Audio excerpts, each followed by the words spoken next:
क्या केवल तनाव मुक्त हो जाना ही ध्यान है? क्या कुछ क्षणों का विश्राम हमें आत्म साक्षात्कार तक पहुंचा सकता है? और क्या बिना योग, बिना प्राण शक्ति के विकास और बिना आंतरिक रूपांतरण के परम सत्य का अनुभव संभव है? जरा ठहरिए। यदि केवल आराम करना ही समाधि होता, तो संसार का प्रत्येक व्यक्ति ज्ञानी और मुक्त हो चुका होता। लेकिन ऋषियों और योगियों ने प्राण, श्वास और चेतना के उस रहस्यमय संबंध की बात की है, जो साधारण विश्राम से कहीं अधिक गहरा है। क्या है उदान प्राण? क्यों कहा गया है कि ध्यान की गहराइयों में उतरने के लिए विचारों का शांत होना आवश्यक है? क्या वास्तव में कुंडलिनी शक्ति का जागरण प्राणों की ऊर्ध्वगामी यात्रा से जुड़ा हुआ है? और क्या ऐसा भी संभव है कि कोई साधक बिना औपचारिक योग अभ्यास के केवल पूर्ण समर्पण, वैराग्य और ईश्वर प्रेम के द्वारा समाधि की अवस्था को प्राप्त कर ले? आज की इस अत्यंत गूढ़ और चिंतनशील चर्चा में हम प्राण, ध्यान, क्रिया योग, कुंडलिनी जागरण और समाधि के उन रहस्यों को समझेंगे जो सामान्यतः सुनने को नहीं मिलते। तो अंत तक हमारे साथ बने रहिए, क्योंकि संभव है कि इस चर्चा का कोई एक विचार आपकी साधना, आपकी समझ और आपके जीवन की दिशा को ही बदल दे। प्रश्न 2। क्या सरल तनाव मुक्ति प्रक्रिया द्वारा प्राण को बढ़ाना संभव है? क्या ध्यान का अभ्यास करने के लिए प्राण शक्ति को बढ़ाने हेतु योग अभ्यास आवश्यक है? उत्तर: ध्यान में सफलता के लिए और गहरी एकाग्रता प्राप्त करने के लिए श्वास को नियंत्रित करना नितांत आवश्यक है और विचार प्रक्रिया को रोका जाना चाहिए। विचार शून्य अवस्था प्राप्त की जानी चाहिए और मानसिक गतिविधियों को विलीन किया जाना चाहिए।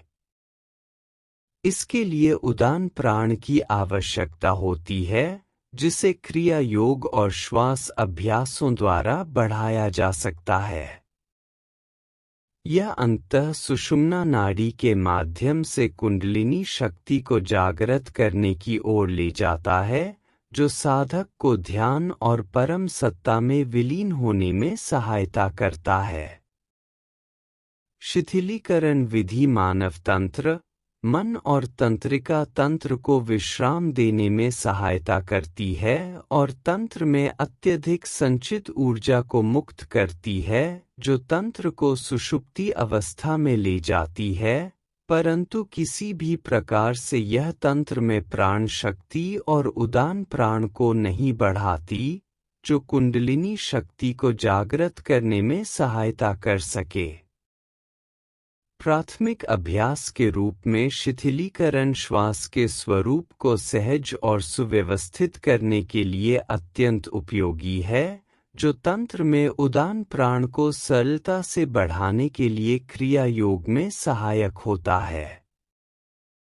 श्वास को माया का ही एक अंग माना गया है।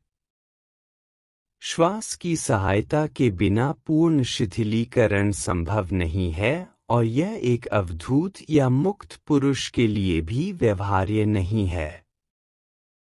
साथ ही केवल शिथिलीकरण द्वारा प्राण के आरोहण का प्रश्न ही नहीं उठता।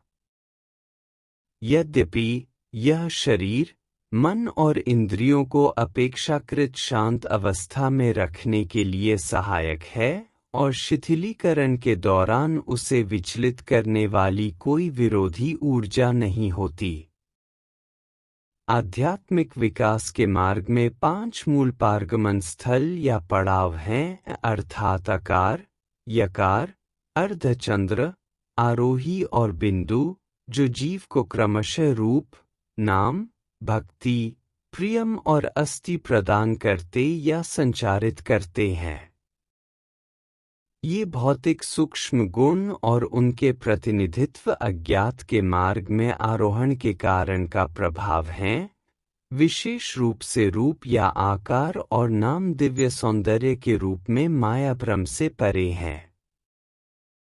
केवल साधारण शिथिलीकरण द्वारा कोई इन गुणों को प्राप्त नहीं कर सकता और मानव जीवन में इन अमूल्य अलंकरणों की एक झलक भी नहीं पा सकता। इसके अतिरिक्त यह ध्यान दिया जा सकता है कि ईश्वर, गायत्री और ब्रह्मा के 5 मुख होते हैं। उन्हें पंच या 5 ब्रह्मा के रूप में जाना जाता है। भगवान शिव ने ब्रह्मा के मिथ्या अहंकार और अशोभनीय अधिकार प्रदर्शन के कारण उनके एक सिर को काट दिया था। यद्यपि ब्रह्मा रचयिता हैं, फिर भी इस पृथ्वी पर ब्रह्मा की पूजा के लिए कोई मंदिर नहीं है या बहुत कम है। मुख्य रूप से केवल विष्णु और शिव की ही पूजा की जाती है, जो क्रमशः सत्व गुण और तमो गुण के देवता हैं, और उनकी पूजा के लिए सर्वाधिक मंदिर है। रचयिता ब्रह्मा, जो रजोगुण के देवता हैं, उनकी संभवतः कभी पूजा की जाती है। राजा और गृहस्थ या पारिवारिक मनुष्य क्रमशः राज्य और अपने परिवारों के दायित्वों और गतिविधियों के कारण कभी भी शिथिल नहीं होते। उनका समय उनका अपना नहीं होता। वे सवा के साथ रहने और विश्राम करने के लिए कठिनाई से ही समय निकाल पाते हैं। इसके विपरीत एक भिक्षुक अधिकांश समय अपेक्षाकृत अधिक शिथिल या निश्चिंत रहता है, और यहाँ तक कि अपने भविष्य के लिए बहुत अधिक चिंतित भी नहीं होता।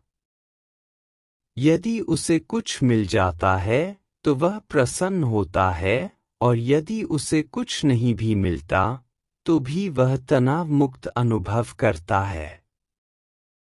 उसने अपने कल्याण के लिए स्वयं को पूर्णतः ईश्वर को समर्पित कर दिया है।